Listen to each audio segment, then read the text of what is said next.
محمد وعلى آل محمد كما صليت على إبراهيم وعلى آل إبراهيم إنك حميد مجيد اللهم بارك على محمد وعلى آل محمد كما باركت على إبراهيم وعلى آل إبراهيم إنك حميد مجيد بلغ العلا بكماله كشف الدجى بجماله حسنت جميع خصاله صلوا عليه وآله سلموا يا قوم صلوا على صدر الأمين مصطفى ما جاء إلا رحمة للعالمين لا إله إلا الله لا إله إلا الله لا إله إلا الله لا إله إلا الله لا إله إلا الله لا إله إلا الله لا إله إلا الله محمد رسول الله صلى الله عليه وسلم قد شاتوني دين دنيا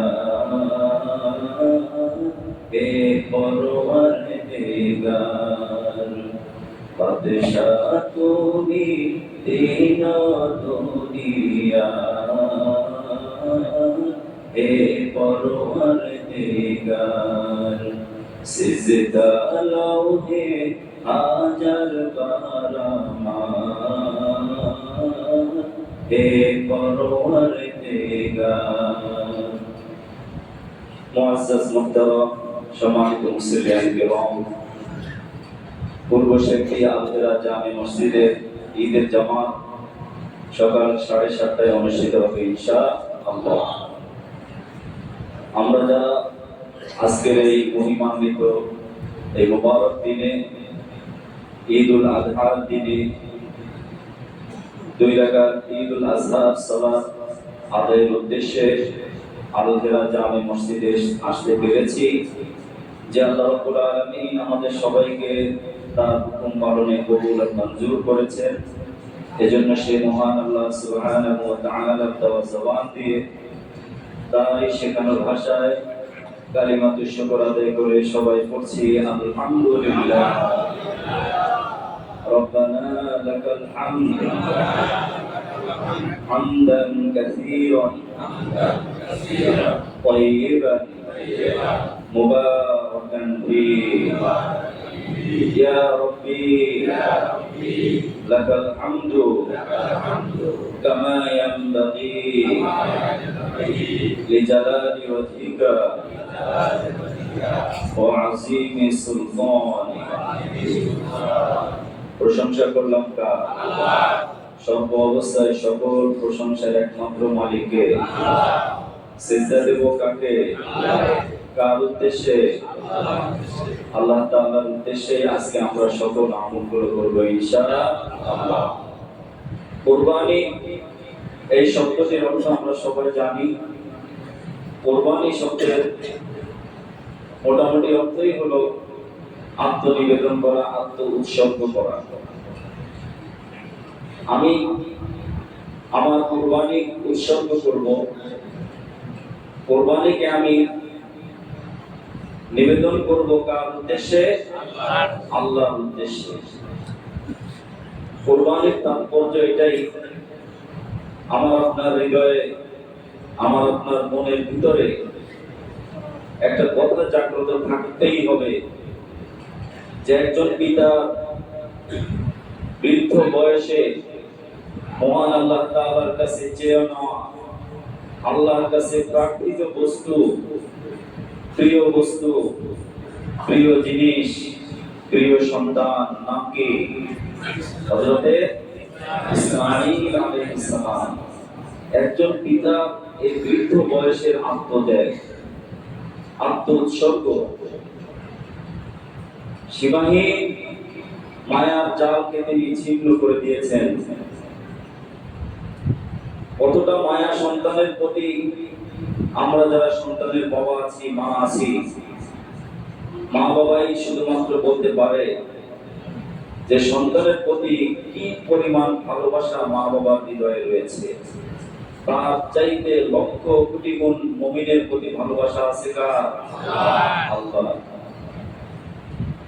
সেই বাবা এবং মা দুজনে আল্লাহর দরবারে আল্লাহর কাছে সারেন্ডার করলেন, আত্মসমর্পণ করলেন। কারণ আদেশ কার?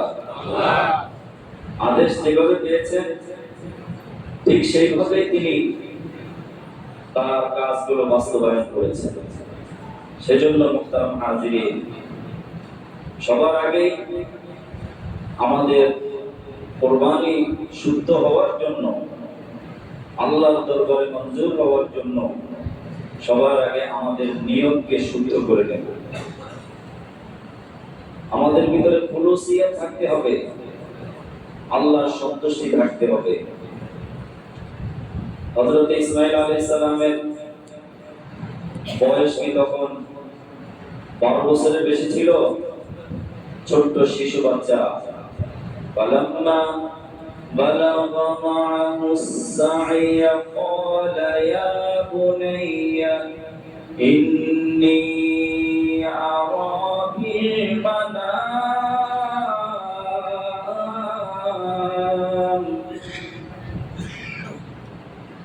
إني أرى في المنام أني أذبحك। তিনি স্বপ্ন দেখেছেন এবং সন্তান সামনে সরাসরি বলছেন, আমি দেখেছি আমি তোমাকে জবাই করছি। কখন? যখন সন্তানের প্রতি বাবা মায়ের অকৃত্রিম ভালোবাসা তৈরি হয়, সন্তান কথা বলা শিখে, একটু দৌড়াদৌড়ি করতে শিখে, বাবার সাথে কাজের সহযোগী হয়, মায়ের সাথে কাজের সহযোগী হয়, ঠিক সেই সময় আল্লাহ রাব্বুল আলামিন এই কঠিন পরীক্ষা নিয়েছেন। সেই পরীক্ষা আমাকে আপনাকে স্মরণ রাখতে হবে। দ্বিতীয় নম্বর হলো একজন সন্তানের আত্মত্যাগ, পিতা এবং মায়ের সামনে তার আল্লাহ আদেশকে মেনে নেওয়ার যে মানসিকতা, দুনিয়ার সকল সন্তানদের জন্য হযরত ইসমাঈল আলাইহিস সালাম আদর্শ। আমরা হয়তো কেউ না কেউ পিতা, আবার কেউ না কেউ সন্তান। পিতা আর সন্তান ছাড়া আমরা এখানে আর কেউ নাই, আছি? হয়তো বা কেউ পিতা, অথবা কেউ মা, অথবা কেউ সন্তান। এজন্য সমস্ত পিতাদের জন্য হযরত ইব্রাহিম আলাইহিস সালাম আদর্শ, সকল সন্তানের জন্য হযরত ইসমাঈল আলাইহিস সালাম আদর্শ। ঠিক কি না বলেন? এজন্য মুহতারাম হাজিরিন, এক নম্বর আমরা নিয়তকে শুদ্ধ করে নেব। দ্বিতীয় নম্বর হলো আমরা যারা আজকে কুরবানি করব, যাদেরকে আল্লাহ তাআলা সামর্থ্য দিয়েছেন, এই কুরবানির পশুটি যেই লোকটা কষ্ট করে লালন পালন করে হাটে নিয়ে আসছে, বাজারে নিয়ে আসছে, আপনি নগদ টাকা দিয়ে, আমরা নগদ টাকা দিয়ে সেই পশু ক্রয় করে আমাদের বাড়িতে নিয়ে আসছি। তার ত্যাগ, তিতিক্ষা, শ্রম, কষ্ট, এটা আমরা আজকে এই প্রযুক্তির যুগে বিভিন্নভাবে দেখি, জানি, বুঝি। এই যে পশুটি আমি নিয়ে আসছি, আমরা ভাগে অথবা এককভাবে কোরবানি দেব।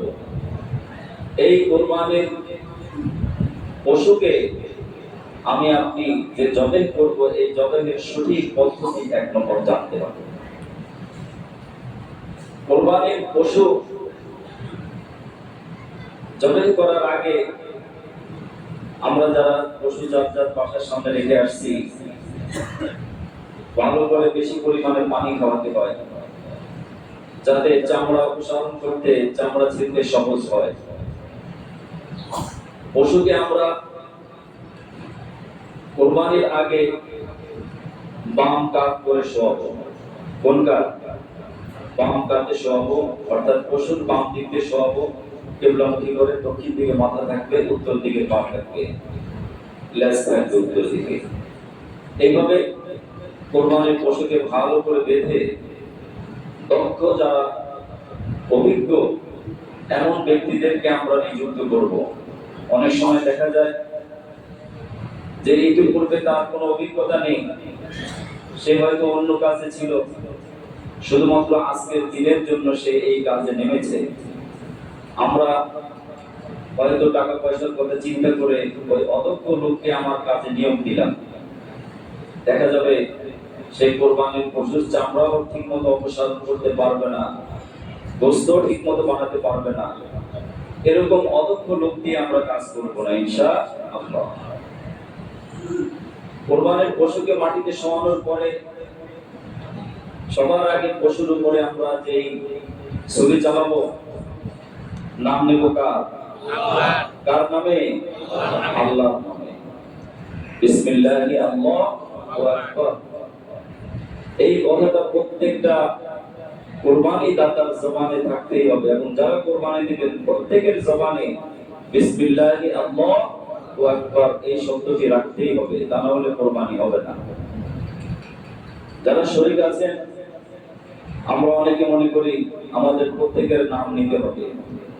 নাম নেওয়াটা জরুরি নয়। যারা শরীকানা আছেন, প্রত্যেকের সমান অংশে শরীক হয়েছেন, যার যতটুকু শরীকানা আছে পৃথিবীর কেউ যদি না জানে, জানে কে? আল্লাহ। আবার আপনার হৃদয়ে, আমার আপনার মনে যেই সম্পর্ক আছে, নিয়ত আছে, ওটাই আল্লাহর দরবারে মঞ্জুর হবে। এরপরে কোরবানির পশু নিজের হাতে জবাই করা উত্তম, কারণ নবীজি সাল্লাল্লাহু আলাইহি ওয়াসাল্লাম নিজের হাতে কোরবানির পশু জবাই করেছেন, ভেড়া জবাই করেছেন, দুম্বা জবাই করেছেন। ঠিক এইভাবে কোরবানি দাতা যদি সম্ভব হয় নিজে জবাই করা, তা না হলে যারা জবাইয়ে অভিজ্ঞ, মসজিদের ইমাম সাহেব, মুয়াজ্জিন সাহেব, খাদেম সাহেব, মাদ্রাসার শিক্ষক, ছাত্র, আলেম ওলামা, যারা আমার আপনার পাশে থাকবে, যারা জানাশোনা মানুষ, তাদেরকে দিয়ে কোরবানির পশুটা জবাই করব। জবাইয়ের ক্ষেত্রে আমরা কোরবানির পশুর গলার ভিতরে যে ছুরি চালাবো, এই গলার ভিতরে 4টি রগ কাটতে হবে। 4টি রগের মধ্যে 3টি রগ অবশ্যই কেটে দিতে হবে। 1 নম্বর হলো শ্বাসনালী, খাদ্যনালী, আর 2 পাশে 2টা রক্তনালী। এই 4টি রগ কেটে দেওয়ার পরে পশুকে স্বাভাবিক অবস্থায় ছেড়ে দিতে হবে। রক্ত প্রবাহিত হতে থাকবে, শরীরের দূষিত রক্তগুলো পড়তে পড়তে পড়তে যখন পশু একেবারে নিস্তেজ হয়ে যাবে, মারা যাবে, তখনই পশুর পা কাটতে হবে। তার আগে কোনো কসাইকে তাড়াহুড়া করে পায়ের রং কাটতে দিবে না ইনশাআল্লাহ। জবাই করার পরে এই কথাটা প্রত্যেকটা ইমাম সাহেব মসজিদে বলে থাকেন, আমরাও জানি। জবাই করা শেষ, এরপরে অনেক কসাই ইমাম সাহেবের কাছ থেকে ছুরি নিয়ে বা তার নিজের ছুরি নিয়ে গলার মধ্যখানে জোর করে একটা আঘাত করে। এই আঘাতের ফলে স্পাইনাল কর্ড, যেটা মেরুদণ্ডের হাড়, সেটাকে সে বিচ্ছিন্ন করে দেয়, যার ফলে পশুর স্বাভাবিক মৃত্যু হয় না, সে হার্ট অ্যাটাক করে মৃত্যুবরণ করে, অতি দ্রুত সে মারা যায়। যার ফলে দূষিত রক্তগুলো পশুর গায়ে থেকে যায়। এই ধরনের দূষিত রক্ত থেকে গেলে গোশতের সাথে যখন রক্ত মিশে যায়, আমরা সেই গোশত খেলে বিভিন্ন রোগ ব্যাধি হওয়ার সম্ভাবনা রয়েছে, ঠিক কিনা বলেন? এই বিষয়গুলো আমরা খেয়াল করব। দ্বিতীয়ত, চামড়া অপসারণ করব অভিজ্ঞ লোক দিয়ে। এই চামড়া এটি গরিবের হক, এতিম মিসকিন অসহায় মানুষ যারা আছে তাদের হক। চামড়ার টাকা দিয়ে কোরবানি দাতা কোনো উপকৃত হতে পারবে না। আমাদের দেশে, আমাদের এলাকায়, আমাদের শহরে অনেক মাদ্রাসার সাথে সংশ্লিষ্ট বা সংযুক্ত এতিমখানা রয়েছে, লিল্লা বোর্ডিং রয়েছে। এই এতিমখানা লিল্লা বোর্ডিং এ আমরা আমাদের কোরবানির চামড়াগুলো দিয়ে দান করে দেব। কোরবানির চামড়া নিয়ে বিগত কয়েক বছর ধরে গভীর একটি চক্রান্ত করছে এক সিন্ডিকেট দল, যেখানে একটা পায়ের জুতা কিনতে গেলে 1500 থেকে 1000-2000 টাকা লাগে, সেখানে একটা চামড়ার দাম মাত্র 300-400 বা 500-600। এটা খুবই দুঃখজনক। এই সিন্ডিকেটের কবলে এই চামড়াজাত শিল্প রয়েছে। আমরা মহান আল্লাহর দরবারে দোয়া করি, যারা সিন্ডিকেট করে দেশের এই মহামূল্যবান চামড়াজাত শিল্পকে ধ্বংসের ষড়যন্ত্র করছে, আল্লাহ যেন তাদেরকে হেদায়েত দান করে দেন বলি আমিন। এরপরে কোরবানির গোশতের হুকুম হলো এটাকে 3 ভাগ করা মুস্তাহাব। 1 ভাগ নিজে খাবো, 1 ভাগ পরিবার পরিজনকে দেব, আরেক ভাগ এতিম মিসকিন অসহায় যারা কোরবানি দিতে পারে না, বা অনেক আত্মীয় আছে, অনেক প্রতিবেশী আছে যে তাদের কোরবানি দেওয়ার সামর্থ্য নেই, আমরা তাদেরকে কোরবানির গোশত দিয়ে একটু সহযোগিতা করব। কারণ এই কোরবানি আমি নিজেই খেলাম, আমার নিজের ফ্রিজ বোঝাই করলাম, কিন্তু আমার প্রতিবেশী, আমার আশেপাশে গরিব মানুষরা বঞ্চিত থাকলো। এটা আমার আপনার যে দায়িত্ব, নৈতিক দায়িত্ব থেকে আমরা অব্যাহতি পাবো না। সেজন্য মুহতারাম হাজিরিন, এই ব্যাপারেও আমরা খুবই যত্নবান থাকবো। এরপরে ঈদুল আজহার এই দিনে নবীজি সাল্লাল্লাহু আলাইহি ওয়াসাল্লাম সাহাবা আজমাইনের প্রশ্নের জবাব দিয়েছেন। নবীজিকে জিজ্ঞেস করা হয়েছিল, মা হাযিহিল আদাহি, যে এই কুরবানি এটা কি, এই কুরবানির আসল রহস্যটা কি, কেন পশুর ছুরি চালাতে হবে, কেন কুরবানি দিতে হবে? নবীজি সাল্লাল্লাহু আলাইহি ওয়াসাল্লাম সাহাবা আজমাইনদেরকে জবাব দিয়ে দিলেন, সুন্নাতু আবিকুম ইব্রাহিম। এই কাজটি মুসলিম মিল্লাতের পিতা, মুসলিম জাতির পিতা হযরত ইব্রাহিম আলাইহিস সালামের সুন্নাত। জোরে সুবহানাল্লাহ। সাহাবা আজমাইন আবার জিজ্ঞেস করলেন, যদি আমি এই সুন্নাত পালন করি তাহলে আমার কি লাভ, আমি কি লাভ পাবো, আমার কি ফায়দা? নবীজি বললেন, বিকুল্লি শাআরাতিন হাসানা। কুরবানি দাতার মনে যদি আল্লাহর সন্তুষ্টি থাকে, কুরবানির পশু যদি হালাল উপায়ে উপার্জিত পয়সা থেকে ক্রয় করে থাকে, প্রত্যেক শরীকের মনে যদি আল্লাহর সন্তুষ্টি থাকে, নিছক লৌকিকতা, গোশত খাওয়া অথবা অন্য কোনো উদ্দেশ্য না থাকে, যতগুলো পশু রয়েছে, পশুর গায়ে যত পশম রয়েছে, প্রত্যেকটা পশমে পশমে এক একটা নেকি কুরবানি দাতাদের আমল নামায় আল্লাহ তাআলা দান করে দেন। সাহাবা আজমাইন জিজ্ঞেস করলেন, ফাসুহু ইয়া রাসূলুল্লাহ, বুঝলাম কুরবানির পশুর প্রত্যেকটা পশমে পশমে সওয়াব হবে, কিন্তু কিছু কিছু পশু আছে শরীরে অনেক পশম থাকে, যেমন ভেড়া, দুম্বা, এরকম লক্ষ লক্ষ পশম বিশিষ্ট ভেড়া, দুম্বা, এই পশুর গায়ে যত পশম আছে প্রত্যেকটা পশমে কি সওয়াব পাওয়া যাবে? নবীজি বললেন, হ্যাঁ, বিকুল্লি শাআরাতিন হাসানা। ওয়াসুহু, যে ওই পশম দিয়ে আবরণ করে দেওয়া আছে যে ভেড়া, দুম্বা, তার শরীরে যত পরিমাণ পশম রয়েছে প্রত্যেকটা পশমের এক একটা নেকি আল্লাহ তাআলা দান করে দিবেন।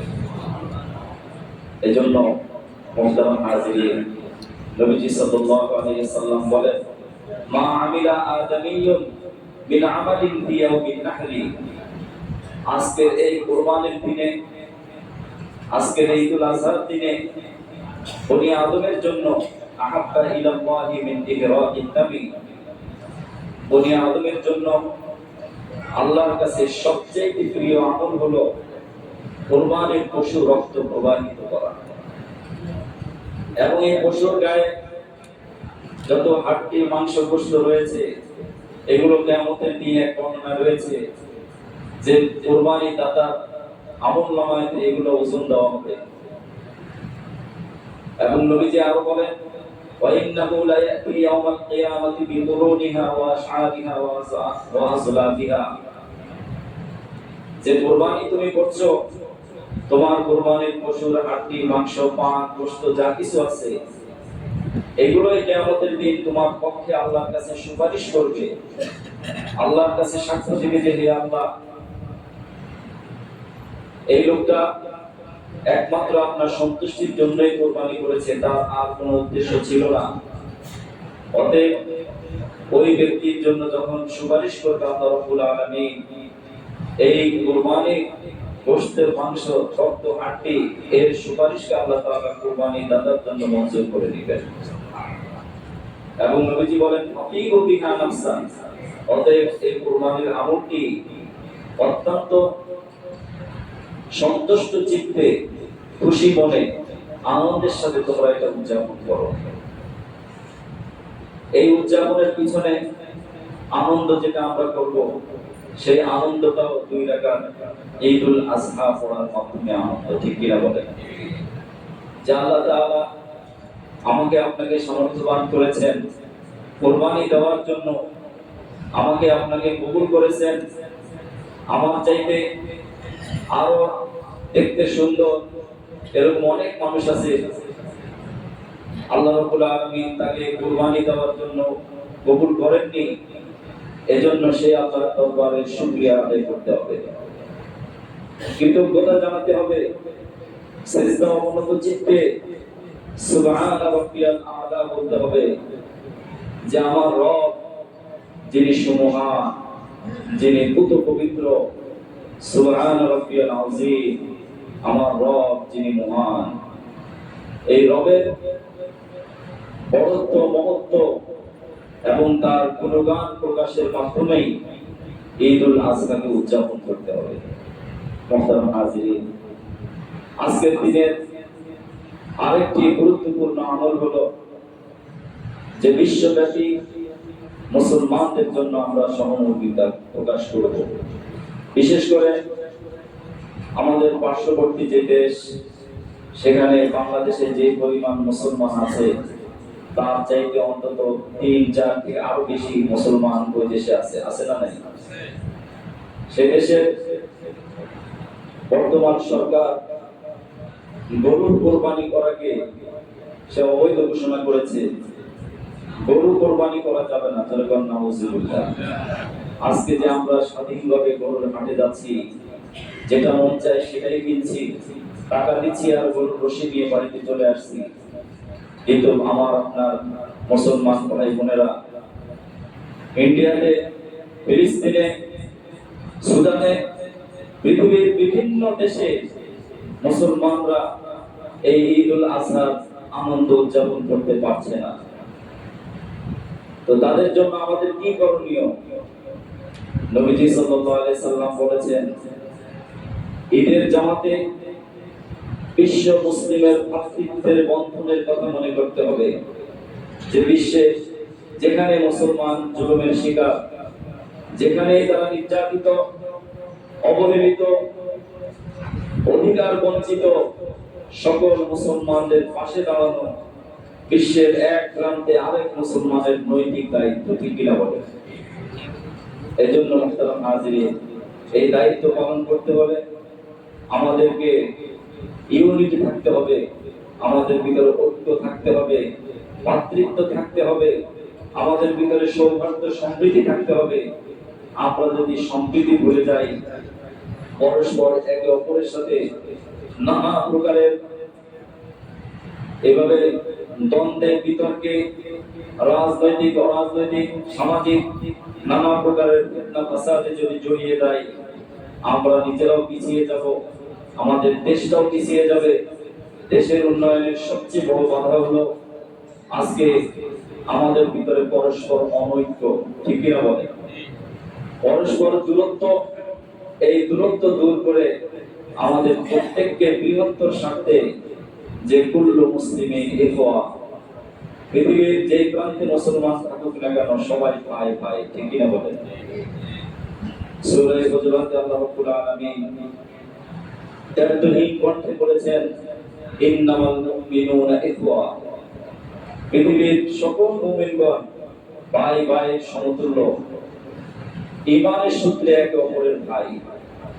ফাসলিহু বাইনা আখাওয়াইকুম, কোন কারণে, পারিবারিক কারণে, সামাজিক কারণে, আর্থিক কারণে যদি কোনো দ্বন্দ্ব হয়, কোনো ঝগড়া হয়, তখন অন্য মুসলমানের দায়িত্ব হলো তাদের মাঝে পরস্পর সম্প্রীতি তৈরি করে দেওয়া, একে অপরের সাথে বিচ্ছিন্ন করা নয়।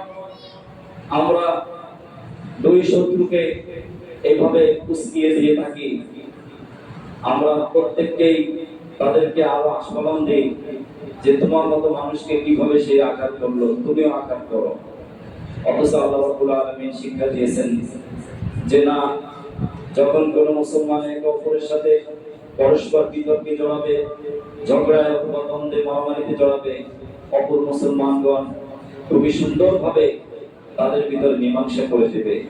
আর এই মীমাংসা করাটাই মূলত আজকের ঈদুল আজহার দিনের আমাদের চেতনা, আমাদের অঙ্গীকার। ভারতের মুসলমানরা তারা প্রতিবাদ করেও কোনো উপকৃত হচ্ছে না, প্রতিবাদ করেও তাদের কোনো লাভ নেই। তাদের বাড়ি ঘর সম্পত্তি এমনকি মসজিদ পর্যন্ত ধ্বংস করে দেওয়া হচ্ছে। এই খবর আমরা রাখি কি রাখি না জানি না, আমরা হয়তো প্রত্যেকেই খবর রাখি। ফিলিস্তিনের মুসলমানরা আজকে মসজিদুল আকসায় তারা নামাজ আদায় করতে পারছে না, আকসা ইসরায়েলের তারা অবরুদ্ধ। সুদানের গরিব অসহায় মুসলমানরা খাবার পাচ্ছে না, আফ্রিকার মুসলমানদের খাবার নাই, ঘর নাই, বাড়ি নাই, শরীরে পোশাক পর্যন্ত নাই, খালি গায়ে মুসলমানরা বসে বসে কোরআন পড়ছে। এই যে দুরবস্থা, এই অবস্থায় আমরা যদি পড়তাম তাহলে বুঝতাম যে আমাদের কি কষ্ট। অথচ আল্লাহ রাব্বুল আলামিন আমাদেরকে ধর্মীয় সকল আমলগুলো করার জন্য স্বাধীনতা দিয়েছেন, এই জন্য বলি আলহামদুলিল্লাহ। অতএব হযরত ওমর ফারুক রাদিয়াল্লাহু তাআলা আনহুর কথা বলি, তিনি ঈমানের মতো নিয়ামত পেয়েছেন। এর আগে তিনি ছিলেন একজন রাখাল, তিনি কুরাইশ বংশের একজন প্রভাবশালী ব্যক্তি ছিলেন, কিন্তু তাকে কেউ চিনত না। যখনই তিনি মুসলমান হয়েছেন, তিনি একদিন রাখাল পালের দিকে, বকরি ভেড়া দুম্বার দিকে তাকিয়ে বলেছে, এ বকরি ভেড়া দুম্বা, তোমরা জানো এই ব্যক্তিকে? এই ব্যক্তি এক সময় তোমাদের সাথেই ছিল, তোমাদের সাথে এই ব্যক্তির সাথে সম্পর্ক ছিল। যখন এই ব্যক্তির সাথে সম্পর্ক হয়েছে, বিশ্বনবী মুহাম্মদুর রাসূলুল্লাহ সাল্লাল্লাহু আলাইহি ওয়াসাল্লামের, তখনই এই ব্যক্তি শুধুমাত্র তোমাদের মধ্যে সীমাবদ্ধ থাকে নাই, সমাজে সীমাবদ্ধ থাকে নাই, দেশে সীমাবদ্ধ থাকে নাই, সারা বিশ্বের কাছে এখন এই ব্যক্তি আমিরুল মুসলিমিন, মুসলমানদের সে সেনাপতি আমির। সুবহানাল্লাহ। এই জন্য মুহতারাম হাজিরিন, হযরত ওমরের উত্তরসূরি হিসাবে, হযরত খালিদ বিন ওয়ালিদের উত্তরসূরি হিসাবে একজন মুসলমানের ঈমানি চেতনা সেটাই হওয়া উচিত। আমরা সারা জীবন যদি শেয়ালের মতো থাকি, মৃত্যু আমাদের আসবেই। বাঘের মতো থাকলেও মৃত্যু আসবে। আবার যদি আমরা সারা জীবন নিজের আমলে ব্যস্ত থাকি, তাও মৃত্যু আসবে। মৃত্যু কাউকে ছাড় দিবে না। কিন্তু আমার জীবন, আমার মরণ, আমার জিন্দেগি, আমার বান্দেগি, আমার কুরবানি, আমার হজ, আমার যাকাত, আমার জীবন, আমার মরণ একমাত্র কার জন্য? আমার জীবন আমার মরণ, আমার জিন্দেগি, আমার জীবন, আমার মরণ, আমার জিন্দেগি। ইয়া ইলাহি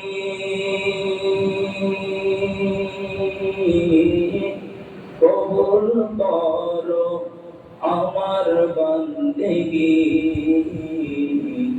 আমার জীবন, আমার মরণ, আমার জিন্দেগি। বলেন সবাই, আমার জীবন, শুরু করে দাও।